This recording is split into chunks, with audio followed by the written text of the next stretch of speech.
एपरी एक पथर अच्छी जहाँ को आप भूल भी छुईले सीधा जम पाखक जी कहुए जदि आप जगन्नाथ पुरी जाती और केवल थे भगवान को दर्शन करती आपन जीवन समस्त पाप नष्ट हो जाए और यह हूँ भगवान आशीर्वाद। ए रागी जाई जमराज श्री जगन्नाथ को कहते जे प्रभु आपण पाखक गलापर समस्त पाप नष्ट हो जाऊँगी और से स्वर्ग को जाती कहीं नरक को आसुना तो मुझे दंड देवी किपरि जदि एमती हुए धीरे धीरे पाप बढ़ी चलो तो यार किसी समाधान करूँ।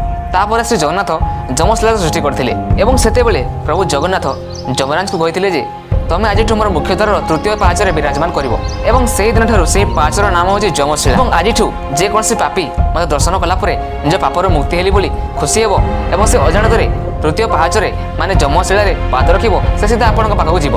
आम श्रीमंदिर में मोट 22टी पाहाच रही है 22टी पाहाच मध्य तृतीय पाहाचटी हूँ जमशिला। जितेबाला भक्त मैंने मंदिर भीतर को जाती जदि से पाद तृतीय पाहाचरे पड़े ताले किसी असुविधा नहीं किंतु मंदिर बाहर को आसा समय जमी आप पाद तृतीय पाहाचरे न पड़े। तो श्री जगन्नाथ गोटे लाइक कर दिंतु और जय जगन्नाथ कमेंट लिखि दिंतु।